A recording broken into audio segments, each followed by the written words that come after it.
विद्यार्थ्यांनी शैक्षणिक प्रगतीबरोबरच व्यावहारिक ज्ञान आत्मसात करावे असे मत डॉक्टर शरद कुमार मगर यांनी व्यक्त केले। विद्यार्थ्यांनी शैक्षणिक प्रगतीबरोबरच व्यावहारिक व कौशलधारित ज्ञान आत्मसात करणे अत्यंत आवश्यक आहे, असे प्रतिपादन होगनास इंडिया प्रालीचे operation director doctor Sharad Kumar Magar यांनी केले।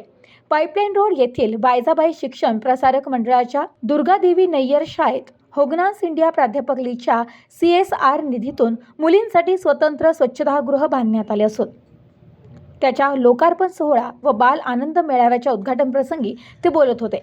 डॉक्टर मगर पुढे म्हणाले की पूर्वीच्या काळात शिक्षणामध्ये केवळ पाठ्यपुस्तकी ज्ञानावर भर दिला जात होता, मात्र सध्याच्या स्पर्धामुक्त युगात विद्यार्थ्यांना व्यावहारिक कौशलधारित व जीवनोपयोगी ज्ञानाची नितांत गरज आहे। हे ज्ञानच विद्यार्थ्याच्या भावी आयुष्यातील यशाचा पाया ठरते, असे त्यांनी नमूद केले। या कार्यक्रमास बायजाबाई शिक्षण संस्थेचे अध्यक्ष काकासाहेब नय्यर, महापालिका नगरसेविका संध्याताई पवार, होगनासचे विवेक वाघ, नवजीवन प्रतिष्ठानचे अध्यक्ष राजेंद्र पवार, संस्थेचे सेक्रेटरी बाळासाहेब पवार आदी मान्यवर उपस्थित होते। विद्यालयाची शैक्षणिक प्रगती तसेच विद्यार्थ्यांनी विविध स्पर्धांमध्ये मिळवलेल्या यशाबद्दल डॉक्टर मगर व संध्याताई पवार यांनी विद्यार्थ्यांचे विशेष कौतुक केले। तसेच सर्व शिक्षक वर्गाच्या योगदानाचेही त्यांनी अभिनंदन केले। भविष्यात विद्यार्थ्यांना योग्य मार्गदर्शन व आवश्यक मदत देण्याचे आश्वासन डॉक्टर मगर यांनी यावेळी दिले। प्रमुख पाहुण्यांच्या हस्ते नवजीवन प्रतिष्ठानच्या वतीने विद्यार्थ्यांना गोष्टींची पुस्तके वाटप करण्यात आली।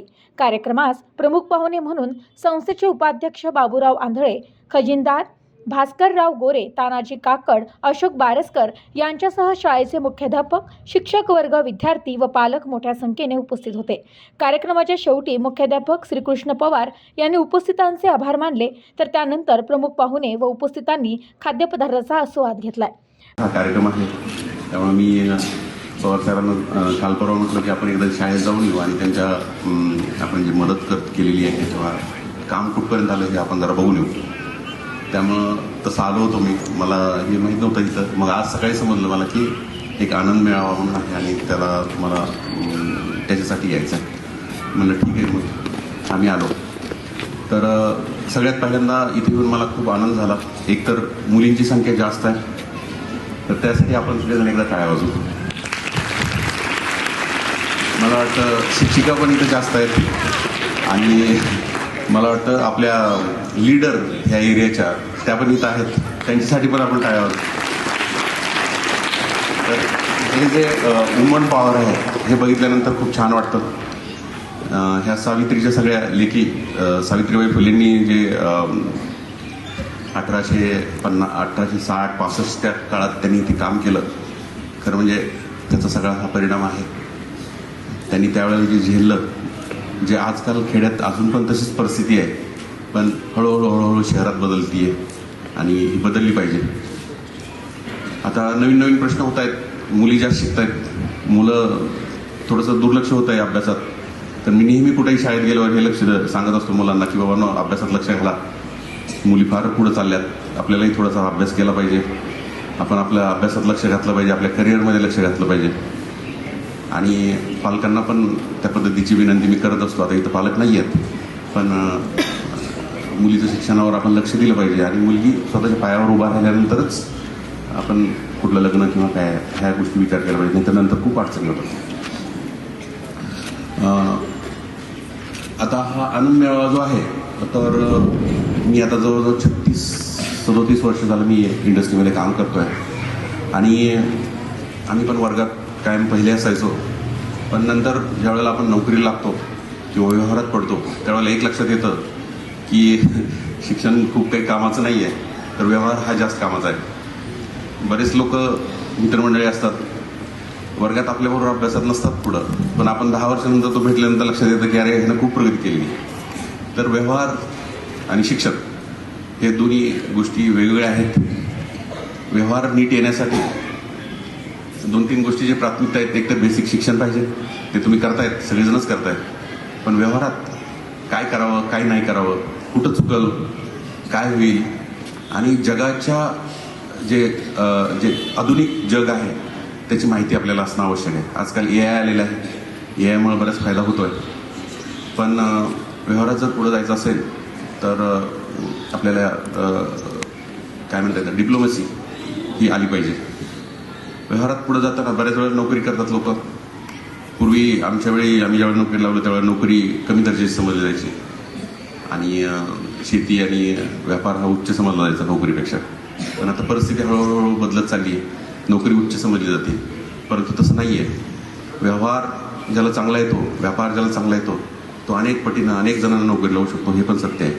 पण ते सर्वांनाच जमल असं काही नसतं. तर आता जो हा उपक्रम केला शाळेनं छोटासा, तर त्याच्या माध्यमातून हा अनुभव आहे. आता आमच्यासारखे जे करिअरच्या एंडला आहेत लोक मोठे, त्यांना काय छोटासा कार्यक्रम आहे, पण असं नाही आहे. आज आता तुम्ही काही विक्री करताय, काहीही करताय, त्यातून जे छोटे छोटे अनुभव येणार आहेत, तर ते तुमच्या आयुष्यभरासाठी असणार आहेत. तिथून तुमचं आयुष्य बदलणार आहे. आणि हा जो छोटा अनुभव आहे हा तुमच्या मोठ्या यशामध्ये परावर्तित होणार आहे, हे मला माहिती आहे. कारण मी पण माझ्या आयुष्यात मागं वळून बघतो त्यावेळेला एखाद्या छोट्या वाक्यामुळे सुद्धा माझं आयुष्य बदललेलं आहे, तिथं माझ्या आयुष्यात चेंज झालेला आहे.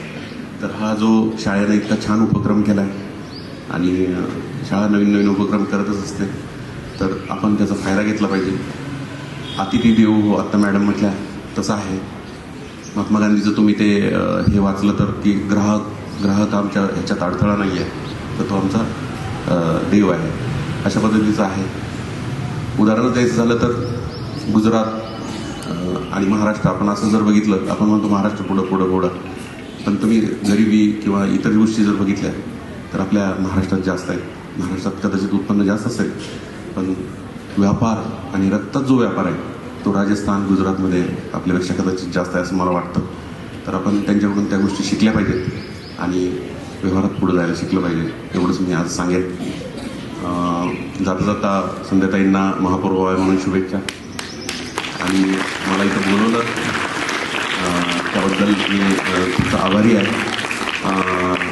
ह्यावेळेस आता मला मार्च आलाच आहे, तर एक तुमची शाळा जरा परीक्षा वगैरे झाल्या की पवार सरांना एक विनंती आहे, तुम्हाला आणखी काही मदत हवी असली तर आमच्याकडं प्रपोजल जरा वेळेत द्या. आणि आम्ही जनरली जूनमध्ये वगैरे आमची मीटिंग होते, तर तुम्ही तुमच्या परीक्षा वगैरे झाल्यानंतर 10वीच्या वगैरे तुमच्या जरा थोडं 1 मेला वगैरे त्या आसपास द्या प्रपोजल, तुम्हाला काही गरज असली. विशेषतः आमची पॉलिसी अशी आहे की मुलींसाठी थोडंसं आम्ही प्रत्येक गोष्टीत पुढाकार घेतो. ही मदत देण्यामागेही एक उद्देश होता की बाबा 10वीपर्यंत मुली आहेत तर आपण वॉशरूम वगैरे प्रॉपर असले पाहिजे शाळेत, आणि संख्या पण वाढत चालली मुलींची. तर त्या दृष्टीनं तुम्हाला आणखी काही मदत हवी असली, एखादी प्रयोगशाळा किंवा आणखीन काही हवं असलं तर आम्ही डेफिनेटली देऊ, एवढा मी शब्द देऊन इथं थांबतो. धन्यवाद. या इमारतीमध्ये मुलांच्या वॉशरूमचा थोडीशी अडचण आहे, तर ती अडचण आपण त्यांच्यासमोर मांडली. पवारसाहेबांनी आणि मगर साहेबांनी या ठिकाणी ही आपली अडचण सोडवलेली आहे आणि आपल्याला या ठिकाणी वॉशरूम जे आहेत मुलामुलींसाठीचे ते त्यांच्या प्रयत्नातून, त्यांच्या निधीतून या ठिकाणी आपल्याला मिळत आहे. ही खरोखरच आपल्या सर्वांच्या दृष्टीनं एक अतिशय आनंदाची बाब आहे, आनंदाची गोष्ट आहे. आणि आपण नेहमी त्यांचं मार्गदर्शन तर या ठिकाणी आहेच आहे, पण या आपल्या मागणीला त्यांनी लगेच प्रतिसाद दिला आणि काही दिवसात म्हणजे गेल्या वर्षी आपल्याला मदत तर केलीच, पण यावर्षी आता त्यांनी असं म्हटलं नाही की आता तुम्हाला यावर्षी मदत केली पुढच्या वर्षी आम्ही करणार नाही. उलट त्यांनी आपल्याला सांगितलेलं आहे की तुमच्या ज्या काही अडचणी असतील तर त्या आम्हाला सांगाव्यात आणि आम्ही नक्कीच त्या ठिकाणी सोडवण्याचा प्रयत्न करू.